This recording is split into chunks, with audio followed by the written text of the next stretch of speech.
90.3 FM. My name is Choma Innocent, and here are the top stars.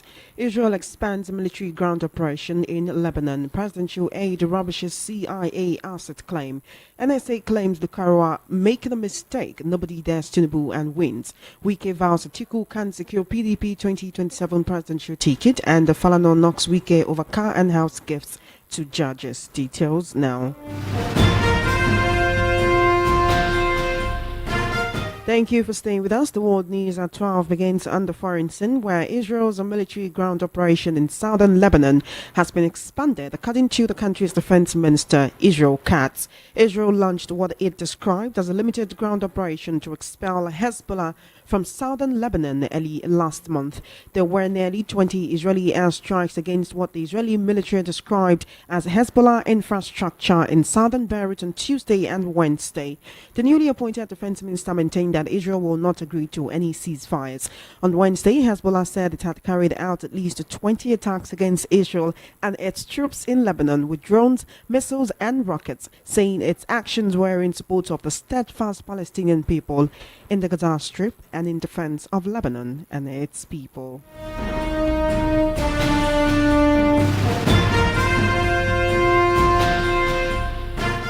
Meanwhile, back home in Nigeria, the special assistant to the president on social media, Dada Olusegun, has rubbished the claim that President Bola Tinubu is an asset of the U.S. Central Intelligence Agency. Journalist David Hundeyin made the claim, saying the revelation came to light after the CIA, the FBI, and the Drug Enforcement Administration filed a memorandum opposing a motion for summary judgment in the FOIA disclosure case about President Bola Tinubu. According to an excerpt from their filing, the CIA said releasing an official confirmation on an asset could jeopardize every individual with whom the cooperating individual has had contact. Now let's take a listen to David Hundeyin speaking on these developments during the evening rush with Precious Enyi last night on Voice of the People 90.3 FM. Received this notification in September 2023 that from the end of October 2023, they will start releasing these 2,500 pages at the rate of 500 pages a month, which they did.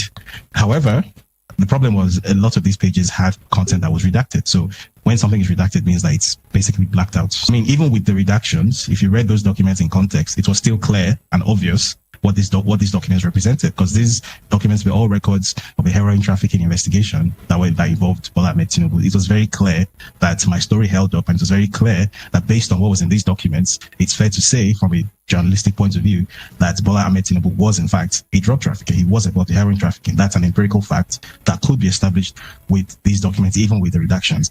The problem is that if you're going to use it for a legal purpose, it needs to be held to an even higher standard of proof. So with those redactions, it's not going to be useful to you in court. For example, say let's say for the sake of arguments, an election is coming up and an opposition candidate wants to make the argument in court that this person should not actually be allowed to contest for president. The burden of evidence required by the court makes it such that these documents cannot be redacted. It has to have the full unredacted information. So with these redactions, even though the documents told us a lot of what we needed to know, they're still kind of not very useful for a legal purpose. So we filed an appeal to remove these redactions, and that's what we've been sort of going back and forth on since last year. In September this year, that was 2 months ago, we then made a filing for something called a summary judgment. And what a summary judgment is essentially that the judge handling the case then makes an overall ruling on the matter. Those three agencies that I mentioned in my tweet, they then submitted a filing yesterday opposing our motion for a summary judgment. They don't want a summary judgment. Like, they want this to drag on, right? And in the motion opposing the summary judgment, which some of which I quoted in my tweet, some of which I included as screenshots in the tweet, it's not what they said. Like, these are documents that are on US public record, right? So in these documents, they gave the reasons why they believe that these redactions should not be removed. In the case of the DEA, that's the Drug Enforcement Administration, they said, well, based on our legal advice, we believe that Nigerians, yes, they do have a right to know what their government is up to, but that right to know what their government is up to doesn't include their right to know what Tinubu was up to before he became president.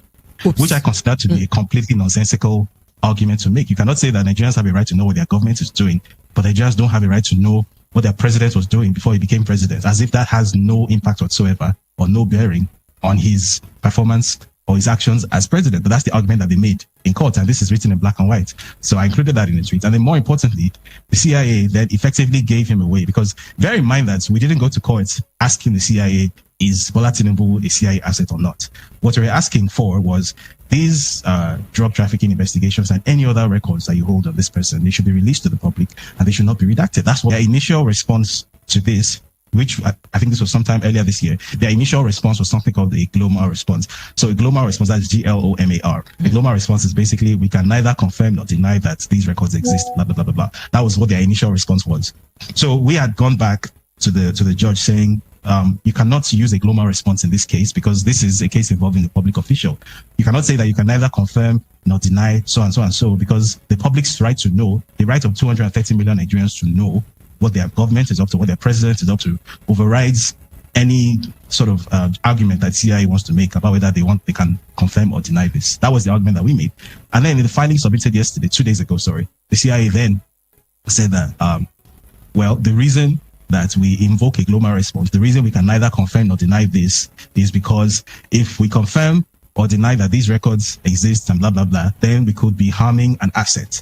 And blah, so that's what you read in that. Yes. So inadvertently, the import of what they were saying, even though they didn't say directly, but the import of what they were saying was, this guy is our asset. And if we release the information that we have, or we release it without redactions, it's going to hurt an asset and potentially the other assets we have surrounding this asset. And that's why we can neither confirm nor deny this.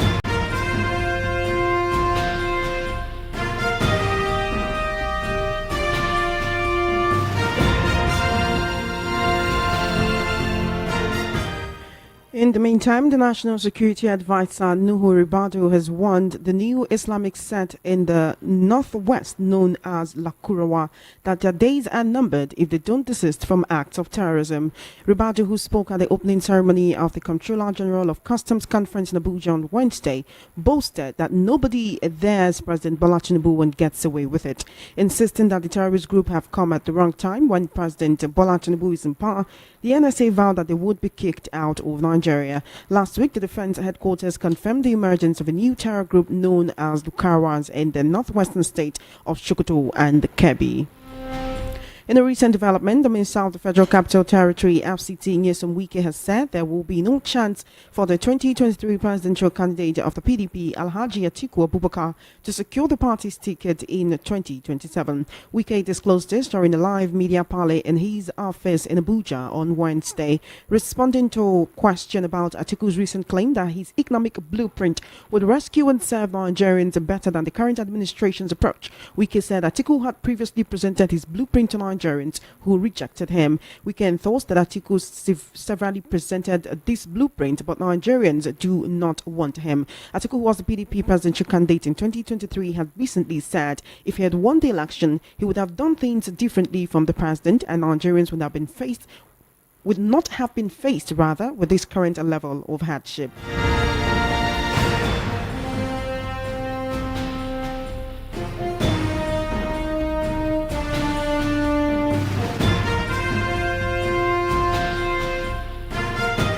Human rights lawyer and senior advocate of Nigeria, Femi Falana, has said it is wrong for Minister of the Federal Capital Territory, Wike, to give to judges houses and cars. You will recall that Wike had in October flagged off the design and construction of 40 judges' quarters in the Katampe district in the nation's capital, Abuja, which has generated controversy, with many arguing that it is unethical. Falana, while speaking on the Monitor television program on Wednesday, argued that it is wrong for the executive to give gifts to members of the judiciary, especially judges. The senior lawyer said this is the reason why the autonomy of the judiciary has been constitutionalized, stressing that judges have no business going to the executive to buy them cars and houses. Well, now joining me to discuss issues on the world news at 12 this afternoon, I have Sir Lester Wilcox. He's a political and national affairs analyst. Welcome to the world news at 12. Good afternoon. Good afternoon. Hello, Sir Lester. Can you hear me? Yeah, good afternoon. I can hear you. Thank you so much for joining us today. Thank you for having me. All right, on the World News at 12, we have quite a number of issues to discuss this afternoon. But let's begin with Wike vowing that Atiku will not secure the PDP 2027 presidential ticket under his watch. Wike has been on a roll recently, And we also know that Atiku recently criticized the politics of this present administration, saying if he had been the president, if he had won the 2020 presidential elections, he would have done things differently. On the other hand, Wike is saying if your blueprint was that good, Nigerians would have elected you before now. What's your opinion on this?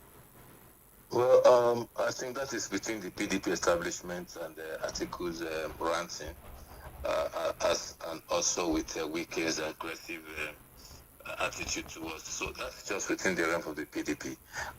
What that shows to Nigeria is the fact that the PDP is a very disorganized party and do not have a proper structure of a focus, because the elections are over. The rift between Wike and Atiku during the last election should have been brought to an end. Look, US just finished election last week, and both the Democrats and Republicans, they have gone back to re-strategize and see what. But the PDP is just there without a rudderless, directionless, and without any structure. Atiku is not offering, is not acting statesmanly, because if he's acting statesmanly, Atiku will have by now either be, having a think tank to re-strategize if he still wants to have a shot at the presidency, and not every day come on the piece of newspaper and be talking like a small child. He lost the election because he doesn't have anything to offer Nigerians. So he lost the election, and at this point, so you're corroborating with Wike that if he had anything to offer Nigerians, he would have been elected president before now. I am not collaborating with Wike. Wike have his own kettle of fish. But from every sound mind, I will not ever in any instrument collaborate with Wike. Wike has his opinion. I'm only expressing my own opinion. He has nothing to offer. He has nothing to offer. If he has any better plan, I'm sure that he will be able to sell his plan and then to walk through. You see, Nigeria election is not just by what you have to offer. Nigeria election again has to do with. I'm talking about president election, has to do with building bridges across the country. I don't know if that's what I mean. You need 24 states of the federation to win a president election, and this 24 states must cut across the entire geopolitical spectrum of the country. So apparently, Atiku, first not having what to offer, and then two, having the PDP decimate themselves with the advent of P2B and the advent of Kwakwanso. So if that to where Atiku could have made some gains were taken off from him by P2B and the Kwakwanso. So it's more of a complex situation, and the fact that the entry of P2B, the truth of the matter is cost Atiku this election, because most of the PDP strongholds were the structures, were the areas taken over by P2B, and then that divides the vote. And some other areas that could have also make some inroad, which was areas that are taken over by Kwakwanso. So those are part of his. But again, in all fairness, I don't think he had anything sensible to offer to Nigeria right now. He should be building. He should be building a coalition that will forestall what happened to him if he still have interest in the 2027. So that he builds, not to start ranting on the piece of what he's doing, as well as calling ranting. Because you have been vice president, and part of the problem we are having today, we are part of the ones that you have to create when you are vice president. Are we talking about the sale of government assets under your watch, the mass looting and the mass corruption that existed under his watch as a BP head of supervising office of BP and all that? So these are some of the issues. So we don't need to go into that. But as it is now, I think we need to calm down, go down to the grass, rebuild his political structure, and see how he can recover some of the things that P2B and Kwakwanso made him to lose in the 2020 election. All of this, does it make it right for Wike to actually be working against the presidential candidate of his own party, right? We know that Wike and Atiku are not seeing eye to eye, and Wike has been saying a lot about Atiku with what he just came out to say now as well, talking about how Nigerians rejected him. If you hear my first statement, I said that shows how disorganized the PDP establishment Would you say this internal crisis is kind of distracting the PDP from being that formidable opposition party to the ruling party in power? For them? They created it by themselves. You see, unfortunately, Wike has assumed a larger-than-life posture in the PDP. and they have assumed a larger life, and he's like a Chinese in the pool shop to the PDP. Unfortunately, the PDP has, like I said, it's a structural thing. The PDP has shown themselves as incapable of organizing themselves. So Nigerians listening to PDP to want to run Nigeria is like I don't know, maybe at the height of insanity.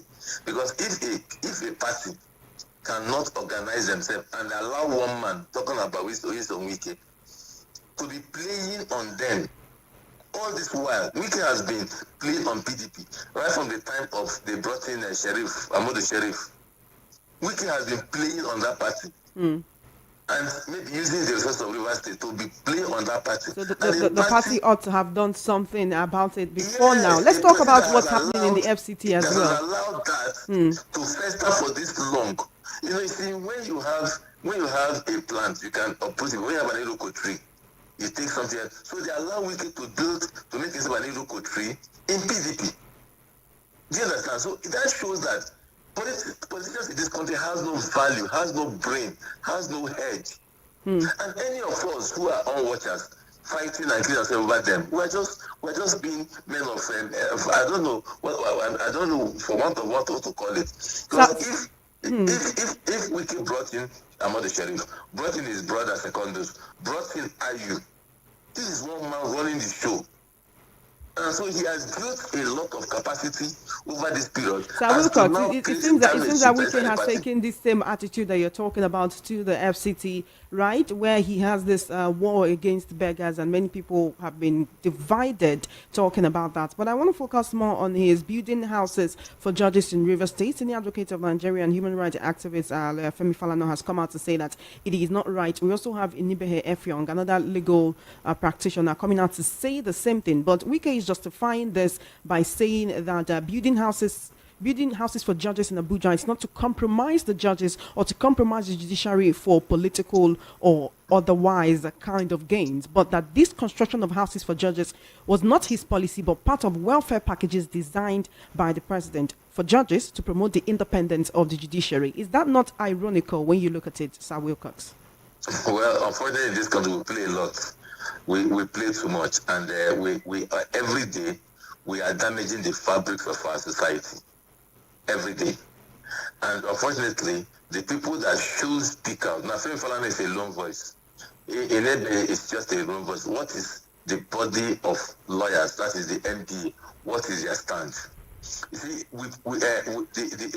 I don't know much about the judicial system, but what I'm saying in essence is that we have a judicial autonomy. The judiciary has been made autonomous in this country. They receive their funding right directly from the Consolidated Revenue Fund as first line charge.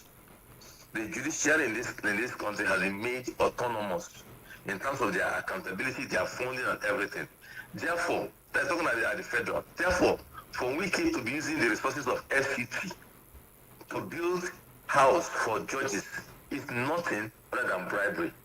And you know that but one can say that is coming from the highest echelon, because he's saying it's not his own policy, but the president's policy designed for the judges as a welfare package. The president's policy should have gone through. The president should not have any extra policy for the judiciary. The president runs the executive arm of government. The chief judge of the federation, in collaboration with the NJC, runs the judicial arm of the government. Therefore, whatever funding, whatever funding goes directly to the judge, to the judiciary. And therefore, if they feel like building houses for their judges, for their members, it is their responsibility. Does the judges go to build house? Does the judiciary go to build house for the legislators? Or does the judiciary go to build house for the executive? We see, we have three arms of government, and there has been financial autonomy for the judiciary, which has been achieved. And that will include promotion, remuneration, compensation, and everything. So if there needs to be anybody needs to build house for the judges, it is judiciary. Whatever funding that should be there should be passed to them, and they decide what to do with the fund. That's the responsibility, and not for the executive branch, not even the Ministry of Justice. We're talking about, you see, sometimes we must separate things. You're not talking about the Ministry of Justice that oversees judicial issues. You're talking about the FCT. The is a different ministry. It's almost like a quasi state. It's a different ministry. So what is the relationship between the FCT and the Federal High Court? Now, if you're talking about building houses for the High Court of FCT, you know, there is a Federal High Court of the FCT. There is a Federal High Court. Now, the Federal High Court of the FCT, yes, comes under the purview of the FCT administration in terms of provision of certain facilities. But we've seen this is not the first time that Wike's name is actually appearing in regards to having dealings with the judiciary. A few weeks ago, Showore called him the golden boy of the judiciary, that he's well known for as someone that they can go to. He is not wrong. Showore is not wrong. Look, let me tell you something, and I'm saying it because it touches my heart mainly. It is because of Wike case in 2015, Wike versus Atiku Peter side, that brought our election jurisprudence to this solid level. And I will explain. You see, when Canada was introduced in Nigerian electoral process, it was accepted by everybody. And Wike lost election as a governor. The tribunal affirmed that he lost because the calendar was not used to calculate all the voters accredited. The Court of Appeal accepted it. The Wike found his way through the Supreme Court. And those who helped him, those who helped Wike and the Supreme Court to overturn the tribunal and the Court of Appeal judgments against him are today biting their fingers. Now, what did the Supreme Court hold as at that time? The Supreme Court held that the calendar is not illegal. I mean, it's not unknown to law as part of our election accreditation process. Therefore, manual accreditation is still what allowed in law. That was just what put a spanner in the whole week. And who caused it? It was Wike. And Wike came out to confess that he was able to find his way. Justice Odili helped him. He talked to his mommy, Justice Odili. He told him to go here, told him to go there, told him to go here, told him to go there. He said it in his Thanksgiving speech. And that was what bring our electoral jurisprudence to where it is today, whereby we're not able to do electronic voting or electronic accreditation of voters. But if that is the case, how come this has been allowed to fester up until now? Is it that there's no one that can call him to order? You have played a precedent. Listen, you have played a precedent. Now, that judgment in 2015, you see, that there was a studio and I cried because I knew. That was 2015. I cried in the studio, in a TVC studio, because I knew the implication of that judgment. And today, if anybody is crying wolf about elections, you don't go back to know where the whole problem started.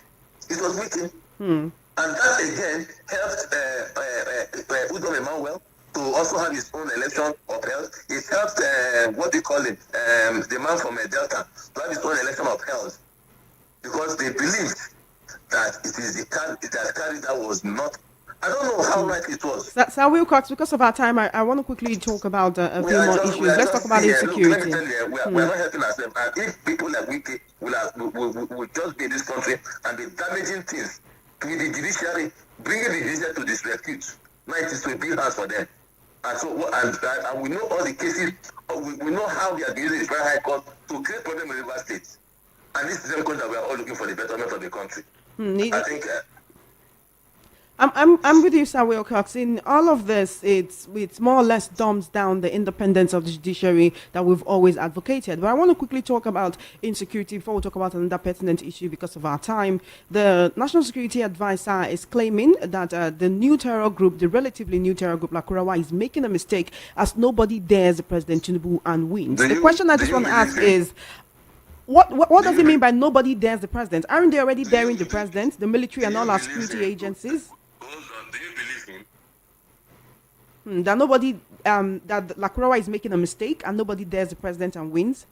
I don't know what he means. Well, I don't know what he means by that. I'm a strong supporter of this president, and I'm a very strong supporter of this president, and I will want to believe that the NSA knows what it means, that the president can bring in some ingenuity, which his president did not bring, some ingenuity in nipping this new terror group in the bud. I just want to believe so.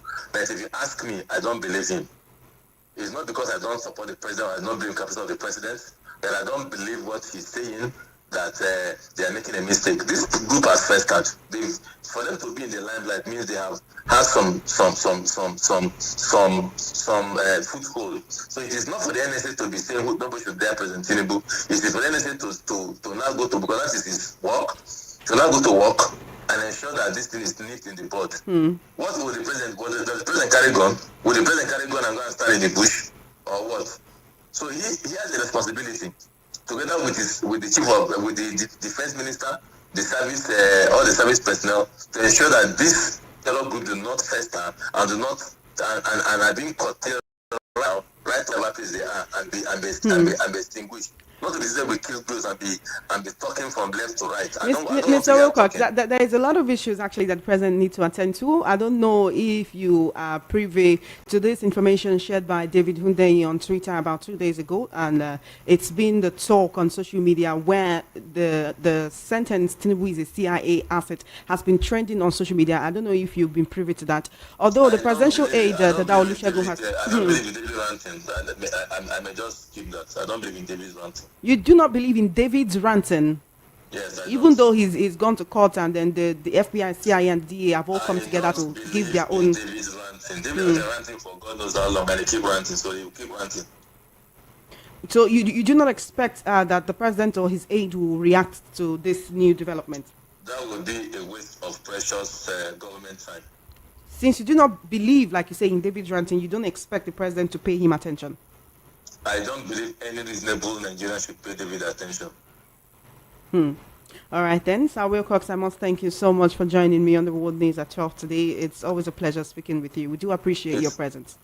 It's always my pleasure. Thank you very much. May God bless Nigeria and may God continue to protect our troops. Thank you so much. You have been listening to the World News at 12 right here on Voice of the People 90.3 FM. We've been having a conversation with Sir Lester Wilcox. He's a political, social, and national affairs analyst. Just before we wrap up, let's take a look at the top stories again.